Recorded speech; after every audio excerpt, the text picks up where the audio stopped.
Assalamualaikum warahmatullahi wabarakatuh. Nama saya Muhammad Salim dengan NIM 200201018 akan mempresentasikan mengenai lembaga keuangan internasional dan OJK. Yang pertama, pengertian lembaga keuangan internasional. Lembaga keuangan internasional adalah lembaga keuangan yang telah ditetapkan oleh lebih dari satu negara dan merupakan subjek hukum internasional. Kemudian yang kedua, jenis lembaga keuangan internasional. Ada beberapa jenis, yaitu Bank Dunia, International Monetary Fund atau IMF, Islamic Development Bank (IDB), dan Asian Development Bank (ADB). Yang ketiga, fungsi dan tujuan lembaga internasional. Fungsi kehadiran lembaga keuangan ini yang memfasilitasi arus peredaran uang dalam perekonomian, di mana uang dari individu investor dikumpulkan dalam bentuk tabungan, sehingga resiko dari para investor beralih pada lembaga keuangan yang kemudian menyalurkan dana tersebut dalam pinjaman utang kepada yang membutuhkan. Kemudian tujuan, yaitu membantu negara-negara Asia khususnya dalam mengkoordinasikan kebijakan dan merencanakan pembangunan dengan tujuan menyehatkan perekonomian dan meningkatkan ekspansi perdagangan luar negeri. Yang kedua, memanfaatkan sumber daya yang disediakan dengan prioritas untuk membangun negara-negara Asia, khususnya yang masih terbelakang. Dan yang terakhir, memberikan bantuan teknis untuk menyiapkan, membiayai, dan melaksanakan berbagai program atau proyek pembangunan, termasuk memformulasikan usulan proyek. Yang keempat, yaitu peran lembaga keuangan internasional.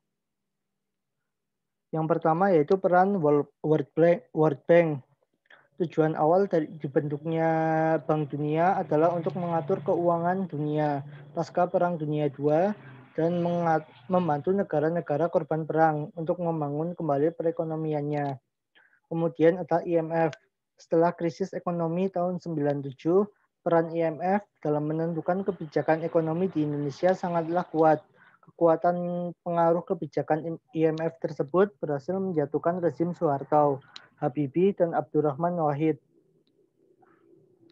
Kemudian peran IDB, yaitu diarahkan untuk proyek pembangunan seperti infrastruktur, universitas, dan lain sebagainya, serta ditujukan untuk mendorong perkembangan Islamic Finance di Indonesia. Kemudian materi yang kedua yaitu OJK, Otoritas Jasa Keuangan. Pengertian dari OJK. OJK adalah lembaga negara yang dibentuk berdasarkan Undang-Undang Nomor 21 Tahun 2011 yang berfungsi menyelenggarakan sistem peraturan dan pengawasan yang terintegrasi terhadap seluruh kegiatan di dalam sektor jasa, baik di sektor perbankan, pasar modal, dan sektor jasa keuangan non-bank seperti asuransi, dana pensiun, lembaga pembiayaan, lembaga jasa keuangan, dan lainnya.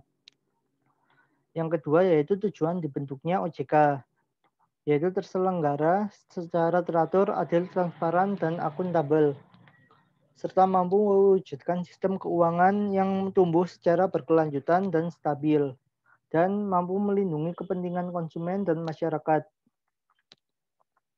Yang ketiga, fungsi OJK, yaitu menyelenggarakan sistem pengaturan dan pengawasan yang terintegrasi terhadap keseluruhan kegiatan di sektor jasa keuangan. Yang keempat, tugas dan wewenang. Tugas yaitu kegiatan jasa keuangan di sektor perbankan, kegiatan jasa keuangan di sektor pasar modal, serta kegiatan jasa keuangan di sektor peransurasian. Yang kedua, wewenang, yaitu menetapkan peraturan pelaksanaan undang-undang, menerapkan peraturan perundang-undangan di sektor jasa keuangan, menetapkan peraturan dan keputusan OJK, menerapkan pengaturan mengenai pengawasan di sektor jasa keuangan, dan menetapkan kebijakan mengenai pelaksanaan tugas OJK.